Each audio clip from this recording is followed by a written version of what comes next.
betul. Di era-era awal saya memimpin, Pak, kira-kira sekitar 12-13 tahun pertama, itu CAGR-nya itu 36%, Pak. Wow, 36% itu berarti setiap 2 tahun itu Bapak double revenue loh Pak. Double, Pak, double. Double loh Pak, berarti 4 tahun itu 4 kali, 6 tahun 8 kali, 8 tahun 16 kali, 10 tahun 32 kali itu Pak.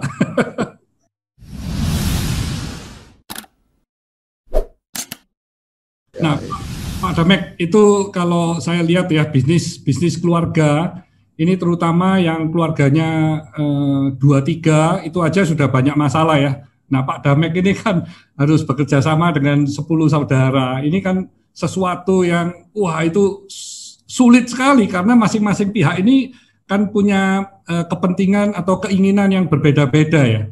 Nah, ini Bapak bisa menjadi sosok yang apa ya?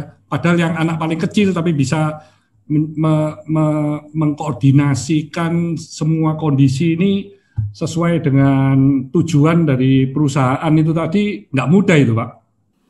Iya ya Pak Hermanto ini karena backgroundnya sama ya, memahami betul ya. Karena family business itu selalu ada twin issues ya, isu kembar, yaitu adalah family issue dengan business issue. Nah, isu ini menjadi tidak terlalu terasa pada saat sang pemersatu itu ada, Pak. Betul. Pemersatu itu siapa? Biasanya orang tua. Lebih konkretnya lagi, biasanya seorang ayah, gitu kan ya.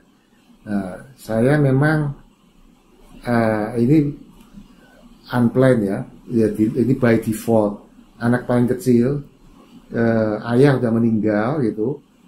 Jadi ayah tuh hanya merasakan sulitnya kehidupan. Pada waktu anak-anaknya berhasil itu beliau sudah nggak ada, Pak. Ayah, ibu itu semua, papa, mama udah nggak ada semua. Nah, jadi sehingga practically dua twin issues itu ya mau tidak mau harus diemban dua-duanya, Pak. Dan kebetulan saya ini yang memang pada waktu itu yang diminta menjadi leadernya. Makanya pada waktu saya diminta itu, Pak, dipropose untuk ini saya share demikian. Ini karena unik ya, di sekolah barangkali gak pernah diajarkan. Saya pada waktu dipropose untuk bantu perusahaan keluarga itu tahun 91 akhir lah kira-kira gitu ya. Udahlah, yuk gabung aja sama kita gitu, daripada separuh waktu gitu kan. Nah itu pada waktu itu saya ajukan satu syarat aja, boleh saya bantu, tetapi dengan satu syarat, saya bisa memimpin bukan sebagai hubungan kakak dengan adik, tapi hubungan sebagai atasan dengan bawahan. Karena kalau kakak adik kan saya nggak bisa ngatur. Kalau saya pasti pakai celana monyet, kakak saya yang paling besar udah kerja bantu ayah sampai badannya terbakar apa kayak gitu kan, masa-masa sulit itu kan. Jadi gimana saya bisa memimpin secara rasional sebagai atasan sama bawahan kalau hubungannya kakak sama adik? Ya syaratnya mas satu. Namun jawabannya masih mesti nunggu, Pak. Nunggu kira-kira 2 tahunan tuh, Pak, baru kira-kira akhirnya mereka mengiyakan. Tapi saya memang menerima mandat itu dengan khidmat, dalam artian bagaimanapun mereka adalah kakak-kakak saya. Sehingga saya memanage kira-kira di 3 tahun pertama itu manage by heart, Pak. Manage by heart.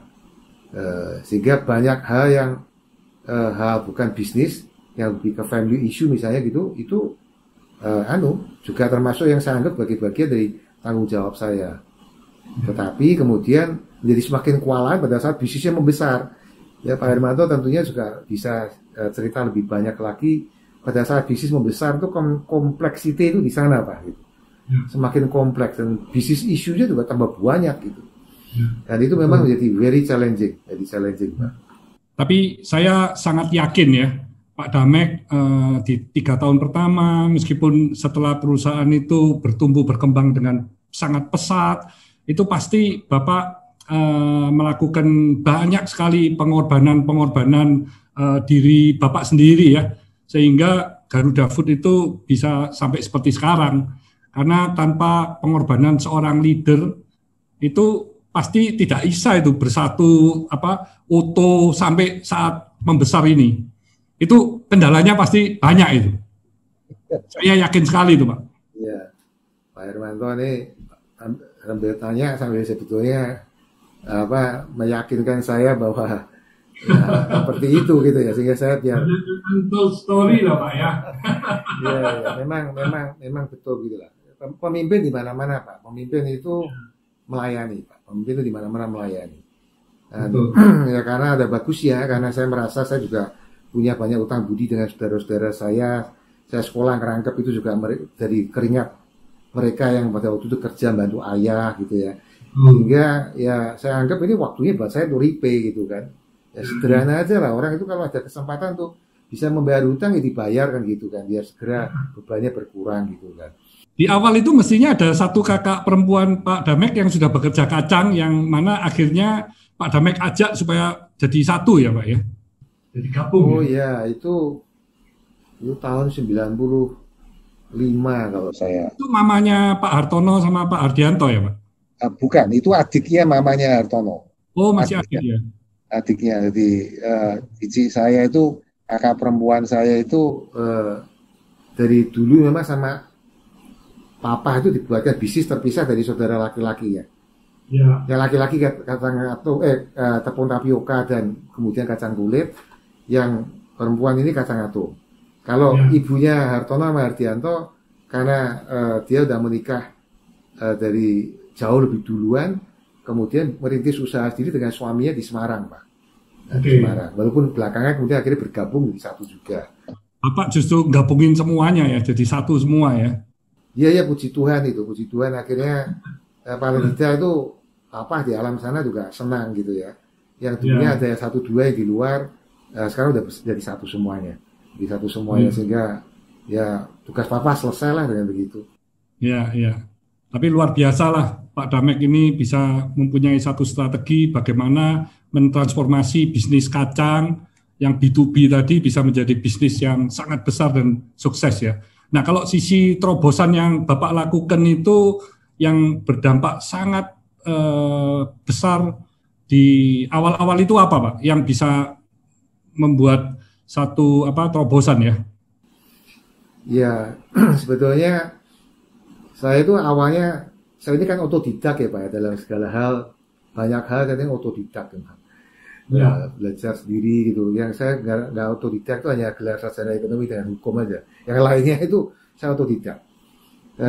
Saya memang pada waktu itu dalam proses otodidak itu karena ini diminta saudara-saudara untuk membantu, kan nggak lucu kalau saya tanya sama mereka.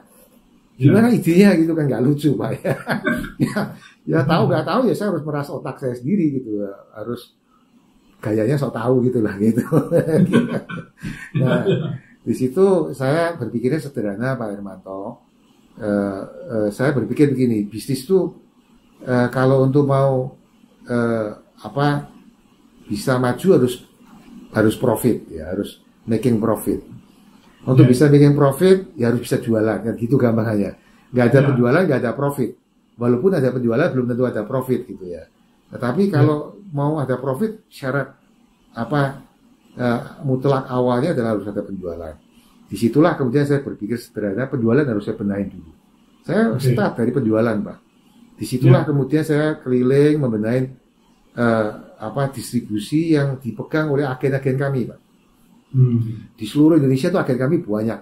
Makanya pada waktu akhirnya saya rubah menjadi sebuah bisnis strategic business unit, saya bangun perusahaan distribusi, mereka saya ajak untuk berpartner dengan kami. Jadi nggak boleh habis manis sepah dibuang Pak. Ya, itu langit di atas menyaksikan nantinya gitu kan. Jadi kita ajak mereka, ayo kita benahin yuk, kamu ikut dengan saya berpartner aja udah. Karena itu partner saya banyak Pak, ada 21 kalau nggak salah. Karena agen-agen seluruh Indonesia itu Pak. PT-nya distribusi Pak Damek yang SNS itu ada 20 lebih ya? Iya ada 20 lebih dulunya. Terus dilebur. Agennya 21, tapi pada waktu dibikin PT itu sudah kira-kira menjadi sekitar 14-an Pak. Jadi gabung di sahamnya ya Pak ya? Ya, digabung di satu misalnya Provinsi Sumatera bagian utara, itu Medan sama mana lagi, gabung jadi satu Aceh, satu PT. Sehingga ujung-ujungnya sekitar 14 PT itu dilebur, akhirnya sekarang tinggal satu PT SNS itu Pak. Setelah distribusi selesai, baru masuk pembenahan di marketing Pak gitu. Oke. Ya. Ya, kira-kira seperti itulah roadmap-nya. Kunci suksesnya memang ini Bapak langsung di awal strategi untuk memperkuat jalur distribusi, karena setelah marketing Bapak juga terus mengeluarkan produk-produk yang inovasi, Ya, iklan TV yang sangat berani, padahal di tahun 98 itu iklan-iklan masih belum begitu banyak ya Pak ya? Ya, belum banyak. Saya waktu mau masang iklan pun juga tidak semua shareholder saya setuju, Pak. Ada yang bilang, Damek itu aneh-aneh aja, jualan kacang, mau iklan segala, mau bikin bangkrut atau gimana gitu, Pak. Wah, saya begitu kan juga, ya apa, goyang juga saya. Waduh, ini kalau sampai apa namanya nggak berhasil gimana ini gitu kan. Dan saya masih ingat itu, alokasi pertama itu uang pada waktu itu kira-kira 400 juta. Besar sekali Pak bagi ukuran kami Pak, 400 juta itu. Ya, dan gagal Pak gitu. Dan gagal. Iklan pertama itu gagal Pak. Waduh, saya udah istilahnya hati saya itu cuma lap gitu aja, cilaka ini. Gagal gitu. Tapi terus untungnya kita ulang sekali lagi, bisa meledak itu dengan tagline yang ini kacangku itu Pak. Ya, saya masih ingat ini Pak, sama ada elang terbang itu ya. Ya. Burung Garuda terbang. Ya, burung Garuda. Ya. Itu burung dalam mitos ya. Tapi ya, kalau apa namanya talentnya, kalau kita gunakan istilah talentnya di film yang di shoot pada waktu itu memang elang gitu ya. Iya. Kalau Garuda kan itu mitos ya, nggak ada sebetulnya di alam manusia ini kan nggak ada dia. Nah, kalau dari sisi apa Pak ya, kegagalan yang pernah Pak Damek rasakan dan itu menjadi satu pengalaman atau hikmah yang sangat berharga, itu apa ya Pak ya? Ya banyak tentunya ya. Orang-orang ngelihat saya kan dalam tanda petik dianggapnya berhasil, tapi yang gagal itu juga banyak gitu. Ya. Meluncurkan produk baru itu salah satu sukses rate-nya sebetulnya rendah. Tapi saya jadi agak terhibur pada waktu suatu ketika ada satu perusahaan multinasional yang studi banding di tempat kami. Dia menceritakan dari pengalaman dia sendiri sukses rate-nya itu di bawah 5% gitu. Nah itu agak menjadi encouraging buat saya gitu. Oh kalau gitu not bad yang kami hasilkan, karena tempat kami masih lebih dari itu gitu. Tapi itu memang tantangan Pak, tantangan itu berarti biaya kan Pak, itu berarti biaya. Ya. Kemudian ya pada saat-saat perusahaan berkembang Pak, itu kompleksitas itu berkembang. Itu juga harus diantisipasi, dan itu dealing with complexity itu tidak mudah. Sehingga makanya kalau mau sedia payung itu ya pada waktu jangan nunggu sudah hujan gitu ya.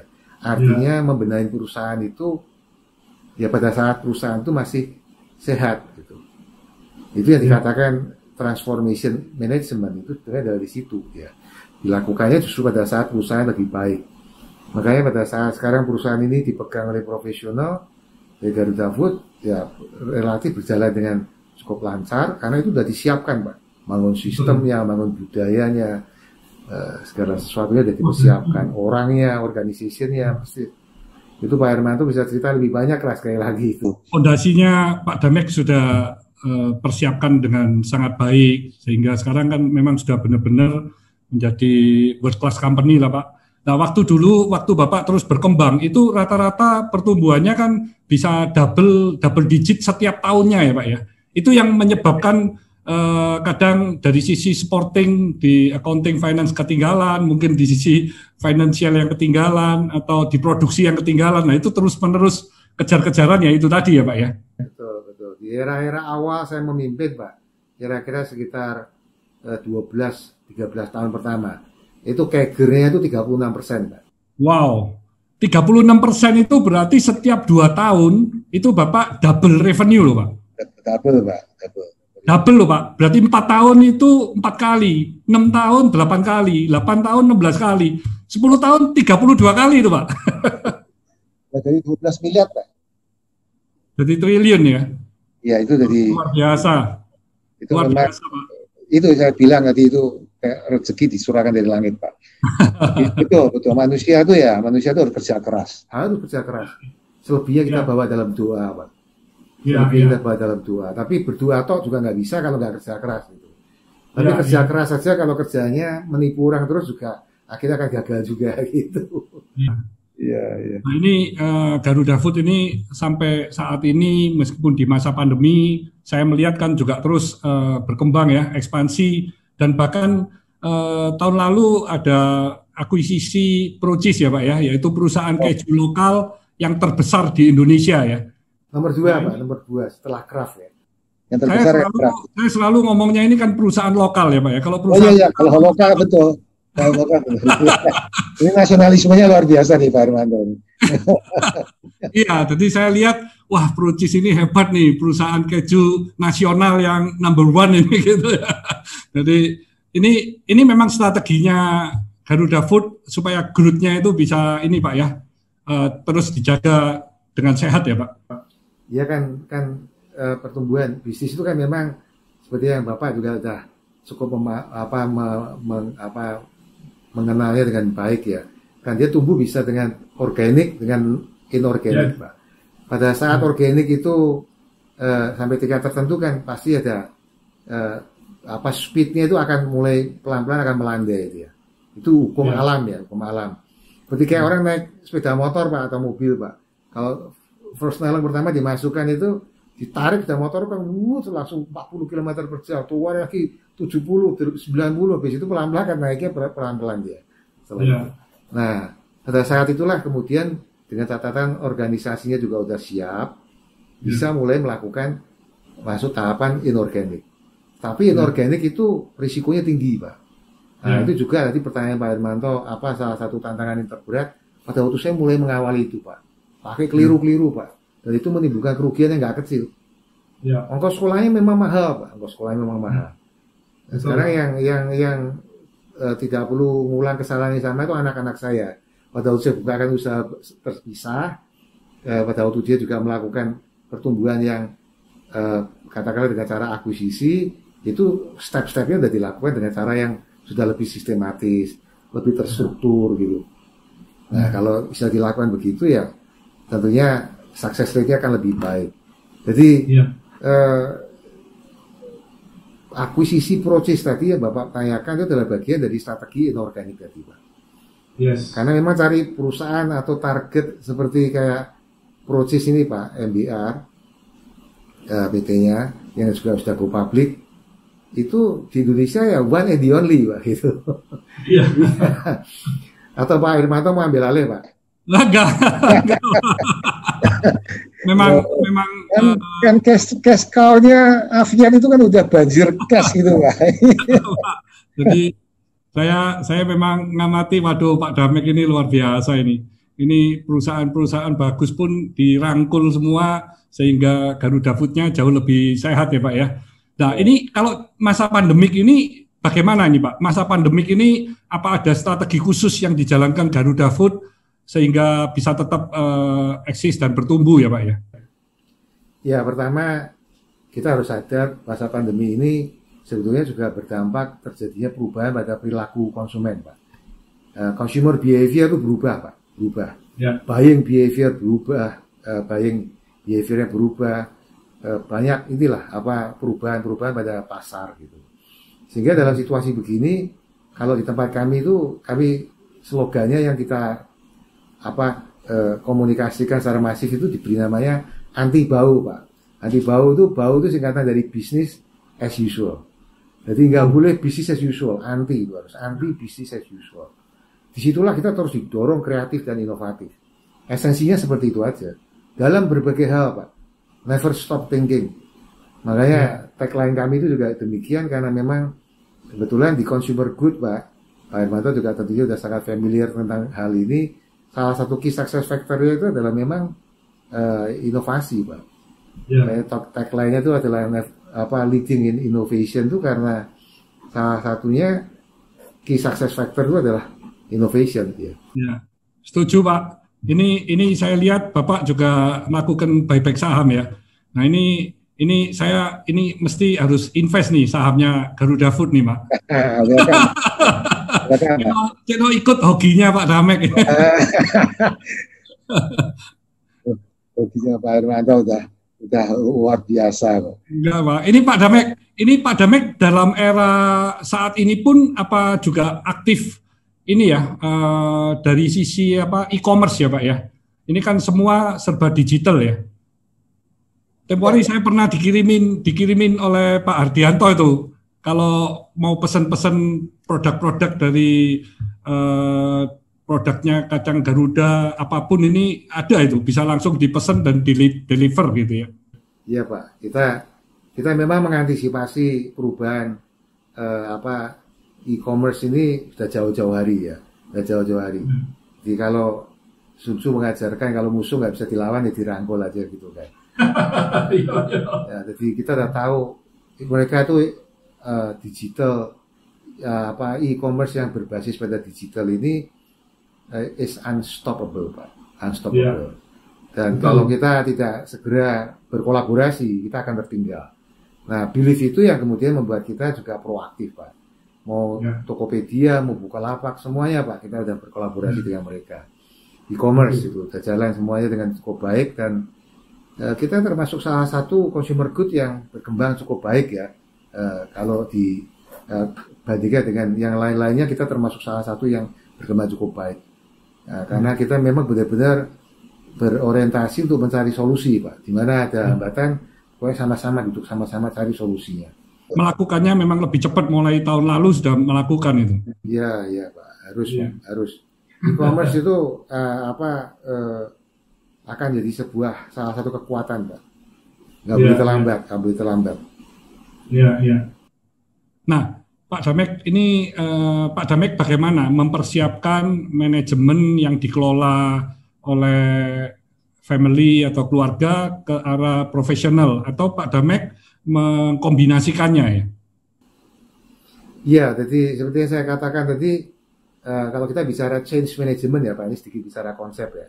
Itu kan ada yang change management itu ada yang disebut dengan crisis management. Itu yang kondisinya berat sekali perusahaan.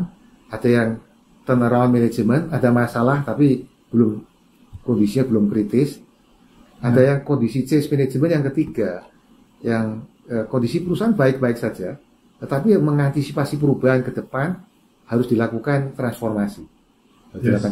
Makanya disebutnya transformation management. Nah, merubah dari sebuah perusahaan keluarga menjadi perusahaan yang dikelola secara dari pengelolaan keluarga yang sangat family style menjadi perusahaan yang dikelola dengan cara yang profesional. Itu adalah melalui transformation management, Pak. Dan ini pada dasarnya adalah membangun budaya, gitu Pak, membangun budaya. It is not an overnight job, Pak. Ini pekerjaan yang makan waktu, menyita waktu, dan bahkan saya pernah mengalaminya dalam rangka mentransformasikan itu, karena saya pada waktu itu merangkap ya posisi saya chairman, CEO sekaligus chairman, Pak. Akibatnya di Amerika itu kan begitu, ada sistem yang chairman dengan CEO itu dirangkap, ada yang dipisah. Garuda Food termasuk pada waktu itu masih dirangkap, dan itu membawa akibat pada waktu saya mentransformasikan itu perhatian dan konsentrasi saya di operation menjadi berkurang, Pak. And that was very costly, Pak. Mahal sekali. Makanya sekarang di tempat kami chairman dengan CEO dipisah. Hardianto dia sebagai presiden director atau grup CEO-nya, saya sebagai grup chairman-nya gitu ya. Karena memang role-nya berbeda, dan bukan hanya role-nya, Pak. Apa istilahnya? Kompetensi dan preferensi orangnya itu pun berbeda. Sudamek yang sekarang Pak sebagai grup chairman itu preferensinya kompetensinya udah berbeda dengan Sudamek pada waktu memimpin dengan CAGR 36% tadi itu gitu. Karena drive-nya udah berubah, fokusnya udah bukan lagi kepada operation tapi lebih kepada strategi besarnya gitu kan. Ya mau tidak mau memang lebih baik dipisah dua tugas penting itu gitu. Ya.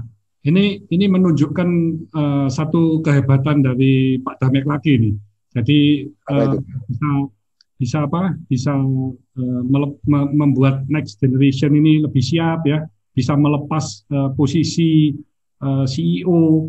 Ini kan tidak banyak terutama di bisnis keluarga yang mau melakukan itu ya Pak ya. Tidak banyak itu. Betul. Biasanya pemilik itu kan punya kecenderungan berpikirnya bahwa pemilik itu yang paling tahu gitu kan. Saya itu untung Pak, waktu kuliah di Fakultas Hukum Pak. Makanya saya itu mensyukuri dalam hidup itu ya.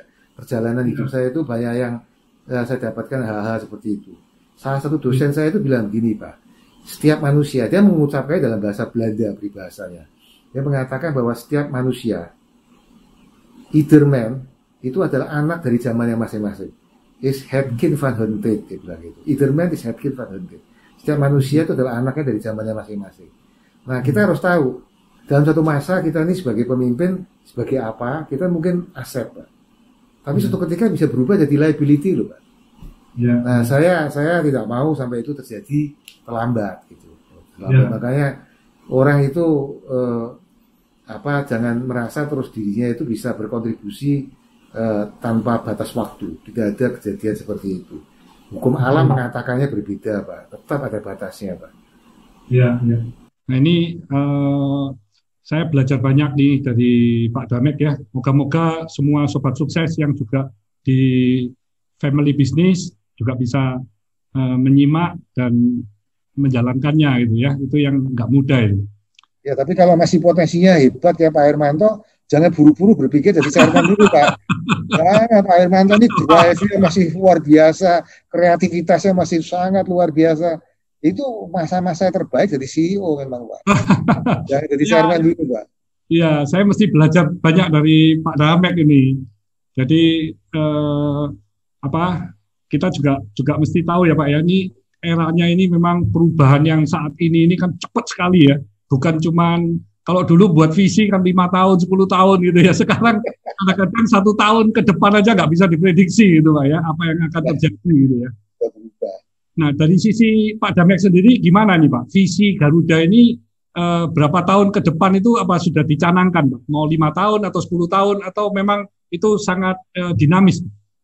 Kami tetap nggak sampai 10 tahun Pak, tapi visinya 5 tahunan Pak. 5 tahunan sekarang Pak ya? Kalau dulu kan visi itu bisa 20 tahun ya Pak ya?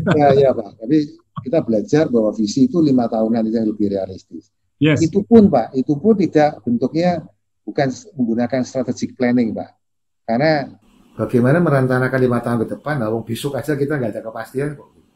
Nah, apa yang digunakan Pak? Kita gunakan framework itu scenario planning Pak. Jadi kita membuat beberapa skenario Pak. Buat F-nya begini, sehingga kita nanti ada 4 skenario. Dari 4 itu dipilih mana yang paling the most plausible one, yang paling kemungkinan besar terjadi. Nah, itu lalu dijabarkan jadi dalam tujuan 5 tahun dijabarkan jadi roadmap-nya, strateginya, sampai ke dalam action plan secara tahunan. Tapi arah 5 tahun tetap ada, walaupun itu semua udah disiapkan. Kalau keadaan berubah seperti kayak pandemi begini, kita revisit Pak. Apakah skenario yang dulu kita canangkan sebagai yang paling mungkin terjadi, the most plausible one, masih tetap seperti itu enggak? Jangan-jangan udah berubah. Nah, begitu berubah kita lihat kira-kira yang akan terjadi skenario mana? Yang kedua, yang ketiga, atau yang keempat? Kita udah siap Pak dengan apa 3 cadangan skenario lainnya. Itu yang dulu dipakai oleh Shell Pak. Shell itu dulu bukan terbesar, tapi dia akhirnya menjadi salah satu perusahaan yang terbesar karena dia menerapkan scenario planning itu Pak. Itu adalah salah satu tool strategic management yang sangat membantu untuk supaya perusahaan itu bisa sustainable Pak, jangka panjang. Kan ujung-ujungnya perusahaan itu kan yang penting sustainable Pak. Jangan tumbuh pesat habis itu tahu-tahu berapa tahun hilang dalam peredaran gitu kan. Ya. Jadi harus agile dalam menyikapi strategi-strateginya itu masih cocok nggak ya, atau perlu dites gitu ya. Betul. Ya. Betul. Bahkan disiapkan, disediakan 4 macam skenario tadi. Skenario 1, 2, 3, 4. Dan setiap skenario ini ada strateginya Pak. Tapi yang dijabarkan tentunya yang skenario yang dipilih yang paling kemungkinan besar terjadi. Karena kalau kita terlalu menjabarkan semuanya nggak kerja malah Pak. Di sini kerjanya bikin rencana terus. Iya Pak.